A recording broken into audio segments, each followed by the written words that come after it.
Hola, ¿qué tal? Buenas tardes. Mi nombre es María Guadalupe Martínez Olmos y les doy la bienvenida a esta videoconferencia. En esta ocasión vamos a hablar sobre los antecedentes y el desarrollo del conductismo, que es una corriente que cambió la forma en que la psicología comenzó a estudiar el comportamiento humano.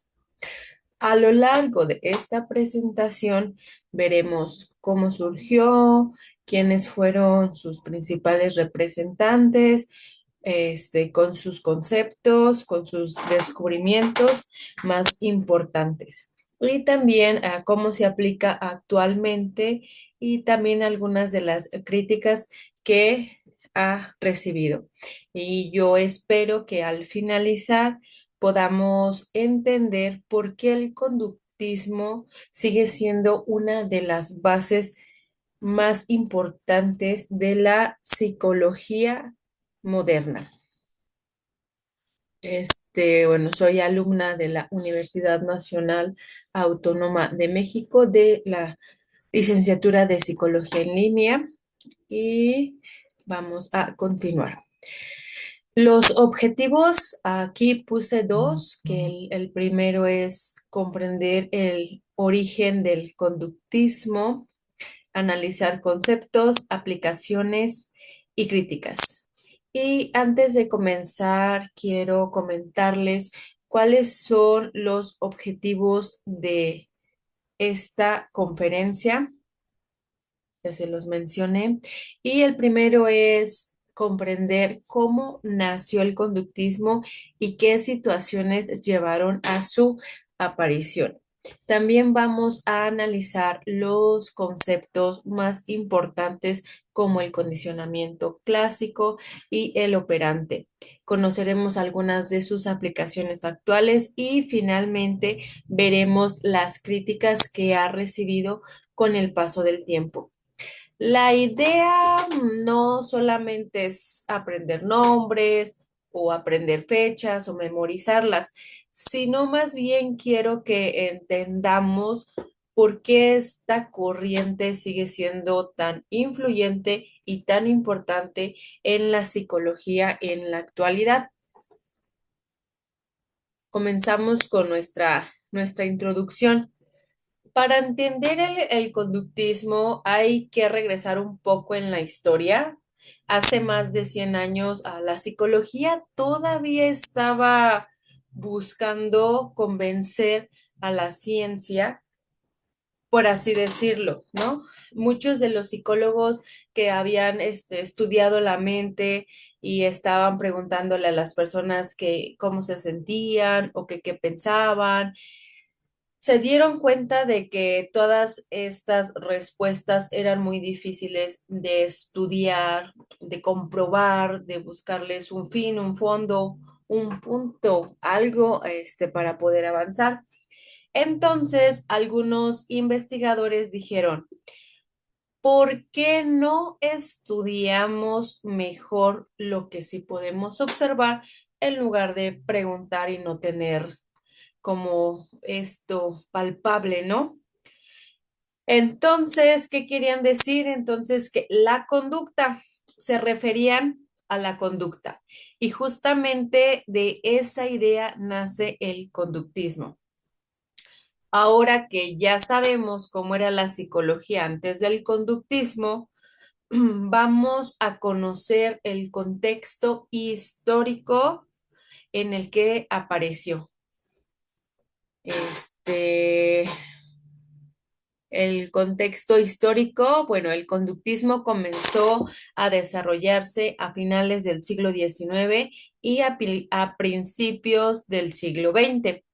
En esa época, la fisiología experimental estaba avanzando muchísimo y también tenían mucha influencia las ideas de Charles Darwin sobre la evolución. Entonces, gracias a todo esto, se hizo se llamó la atención de los científicos que empezaron a estudiar el comportamiento utilizando experimentos y observaciones en lugar de basarse solamente en opiniones, en preguntas y respuestas. Bueno, pues poco a poco la psicología fue dando una forma más científica, ah, ya no era tan preguntona, ya era más observable, la conducta se volvió una parte fundamental, una parte clave o central para comenzar a estudiar y para que se tomara un poco más en cuenta como una ciencia. Nuestra siguiente diapositiva habla sobre la insatisfacción con el modelo médico. Y esta parte es muy importante y es muy interesante porque en este momento de la psicología que estaba entre que pregunto y entre que observo, en ese momento también existía inconformidad en el modelo médico tradicional. ¿Por qué? Porque este modelo explicaba muchos problemas desde un punto de vista biológico, pero no lograba responder preguntas como ¿por qué aprendemos ciertos miedos? ¿Por qué nacemos con ciertos reflejos? ¿Por qué actuamos de cierta manera? ¿O por qué una persona cambia su comportamiento dependiendo de dónde vive? O por qué adquirimos los malos hábitos, o por qué dejamos de hacer malos hábitos, o por qué cambiamos, o por la conducta, o por las tradiciones, o por las costumbres. Entonces, los psicólogos comenzaron a pensar que el ambiente y el aprendizaje también eran muy importantes.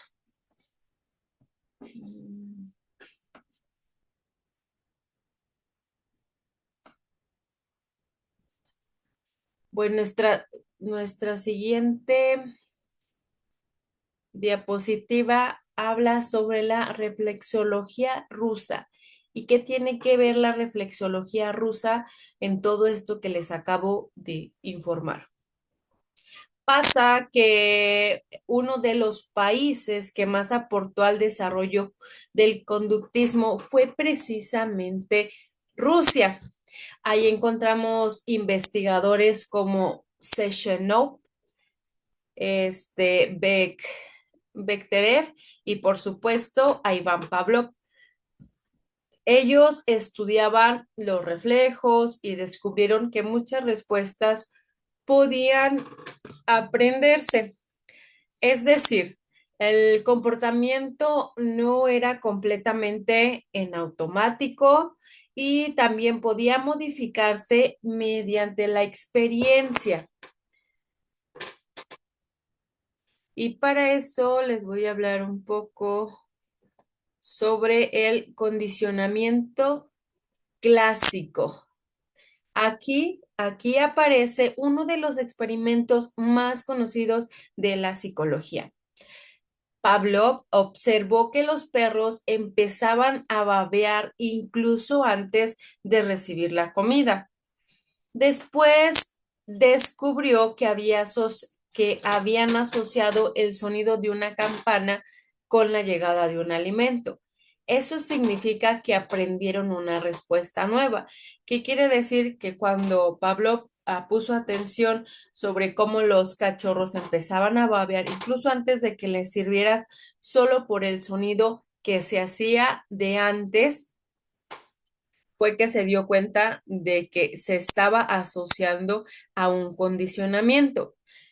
Y algo muy parecido nos pasa a nosotros, por ejemplo, cuando escuchamos el sonido del camión del gas o el vendedor de tamales, apenas escuchamos el sonido y ya sabemos quién viene y a qué viene. No necesariamente lo ocupamos, no necesariamente vamos a ir por un elote, pero nuestro cerebro hace asociaciones constantemente. En este caso, asociamos la música, asociamos el panadero con el pan, quiere decir que ya viene el pan, y automáticamente relacionamos ciertos sonidos o ciertas acciones con sus causas o sus consecuencias o sus acciones. Ahora vamos a pasar a la psicología comparada, que es otro aspecto muy importante dentro de la psicología en sus inicios. Aquí los investigadores comparaban el comportamiento de diferentes animales para entender cómo ocurre el aprendizaje. Aquí hablamos de Darwin, de Thorndike y se presenta lo que es la ley de efecto. ¿Por qué? Porque Darwin ayudó mucho con la idea de que compartimos los procesos evolutivos con las especies. Hizo una comparación, bueno, ya conocemos lo que es la escala de Darwin. Entonces, él lo que hizo fue comparar la evolución de los animales con la evolución de los humanos y así es como surge su teoría. Después mencionamos a Thorndike, que ayudó mucho con la idea de que compartimos procesos, no, perdón, él hizo experimentos con gatos y formuló la ley del efecto, que dice que las conductas con consecuencias favorables tienden a repetirse. ¿Qué quiere decir? Que las conductas con consecuencias favorables tienden a repetirse. Por ejemplo, si yo eh, lavé los trastes que ensucié cuando comí y mi mamá me dio una paleta de hielo, entonces mañana voy a volver a lavarlos esperando obtener igual una paleta de hielo. Ahora nos vamos a los inicios y al nacimiento del conductismo. En 1913, Watson publicó un artículo que hoy se considera el bautizo oficial del conductismo.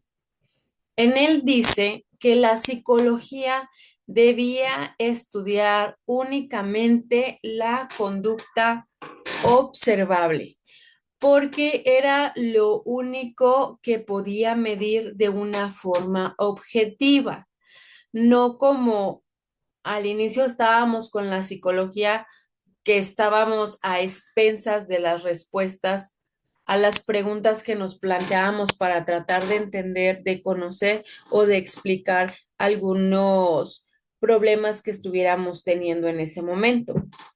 Entonces, esta propuesta cambió la manera de investigar la psicología para siempre. Hemos estudiado a lo largo de este extra varios puntos en donde nos habla la importancia de la conducta, cómo se estudia, qué necesitamos, los tipos de terapias, los tipos de herramientas dentro de las terapias, los tipos de entrevistas y según cuáles de ellas podemos usar circunstancialmente o personalizables a cada paciente que tengamos. Ahora nos vamos con Skinner, que nos habla del condicionamiento operante y la caja de Skinner. Después de Watson, un poquito más adelante, llega Skinner, quien desarrolló este condicionamiento. Y él explicó muchas conductas son dependientes de las consecuencias que tienen. Si hacer algo nos trae un beneficio, normalmente lo repetimos, como lo que comentaba, lavo los trastes, obtenemos una paleta de hielo. Si trae consecuencias negativas, dejamos de hacerlo. Entonces, otro ejemplo muy simple. Si un niño hace su tarea y recibe un reconocimiento de su maestra, probablemente pues va a seguir haciendo la tarea. Este es un ejemplo, bueno, muy sencillo del reforzamiento positivo. Ahora vamos a hablar un poquito sobre los conceptos, como ya lo mencioné, el refuerzo positivo, que es dar un premio por hacer algo bien. Por ejemplo, obtenemos un 10 después de estudiar, eso es mi refuerzo positivo. Un refuerzo negativo es quitar algo desagradable para aumentar una conducta. Por ejemplo, ponerse el cinturón para que deje de sonar la alarma del coche que está molesta y molesta hasta que no lo haces, hasta que no te obliga a hacer una actividad, lo, lo dejas de escuchar porque ya se volvió molesto. El castigo es la aplicación de una consecuencia para disminuir una conducta. Por ejemplo, cuando te multan por estacionarte en un lugar prohibido, ¿eso qué va a hacer? Que pues ya no te estaciones ahí porque además recibiste un castigo.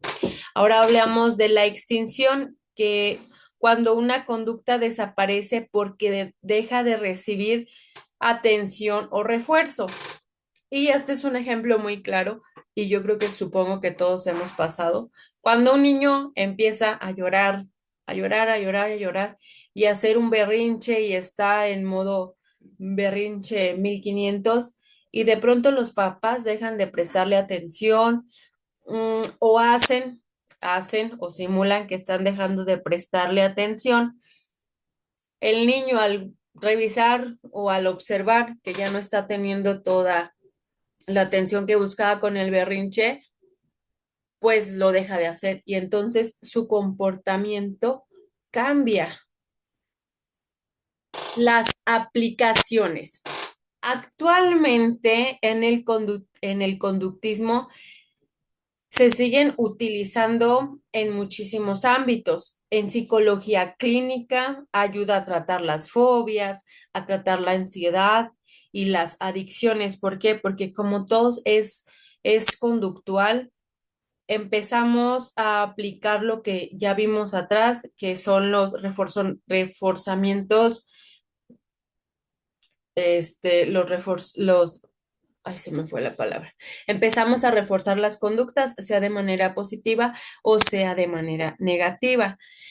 En educación se utiliza para reforzar los hábitos de estudio, ya lo mencionábamos. ¿Qué obtenemos cuando hacemos la tarea? ¿Qué obtenemos cuando hacemos bien las cosas? Una buena calificación, una buena nota, un reconocimiento o un diploma. En las empresas sirve para mejorar el desempeño de los trabajadores. Hablamos de un condicionamiento operante en donde se obtiene un castigo o se obtiene un refuerzo positivo. Y en la salud, pues nos ayuda a fomentar hábitos como hacer ejercicio o algún tratamiento médico. Volvemos a lo mismo, si hago esto, cambio esto para bien o para mal. Llegamos a lo que es la terapia cognitivo-conductual. Hablamos sobre la integración cognitivo-conductual y sobre la evidencia científica. Y es que con el paso del tiempo, el conductismo ha evolucionado y ya hay muchas de sus técnicas que forman parte de la terapia cognitivo-conductual. Este enfoque combina un estudio de la conducta con los pensamientos y las emociones y actualmente es una de las terapias con mayor respaldo científico para tratar distintos problemas psicológicos.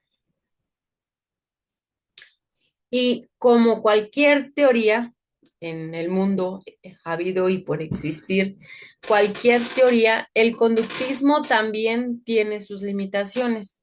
La principal crítica es que se enfoca mucho en la conducta observante y deja en segundo plano procesos como los pensamientos, las emociones o la creatividad.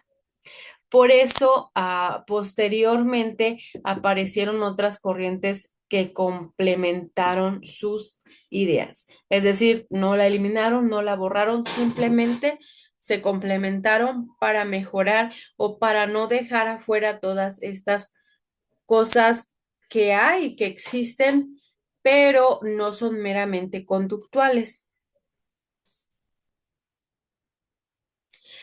Y bueno, estamos por terminar nuestra videoconferencia y para finalizar, podemos decir que el conductismo fue una de las corrientes más importantes en la historia de la psicología. Nos enseñó que muchas conductas se aprenden y que por lo tanto también pueden modificarse. Aunque actualmente existen enfoques más integrales, y muchas de las técnicas que utilizan ahora los psicólogos siguen basadas con principios conductuales, es decir, no lo eliminaron, pero la base, los cimientos aún siguen siendo principios conductuales apoyados de otras ramas, apoyados de otras teorías que sirven para complementar simplemente la teoría conductual. En otras palabras, el conductismo no desapareció, evolucionó y continúa siendo una herramienta muy valiosa dentro de nuestra práctica profesional.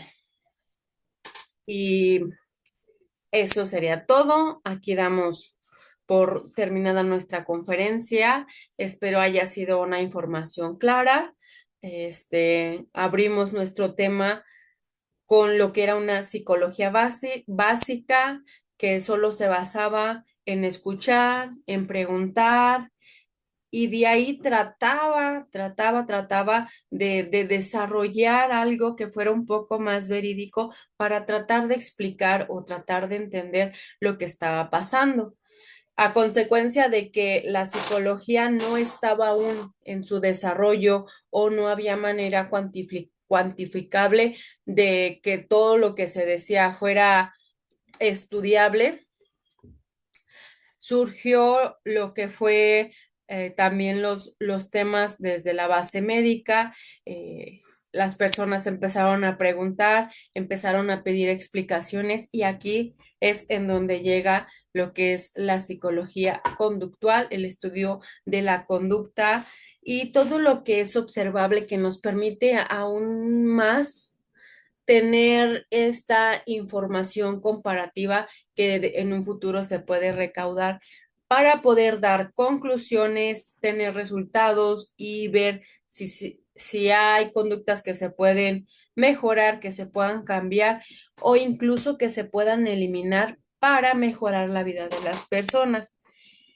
Y bueno, una vez dicho esto, entendemos que la teoría conductual no se ha eliminado, seguimos siendo seres condicionados, seguimos siendo seres absorbidos por nuestro entorno y nuestro sistema y actuamos tal cual se nos ha enseñado o lo hemos aprendido gracias a las experiencias. Entonces, un placer estar aquí y bueno, eso sería todo y pues ya. Muchas gracias.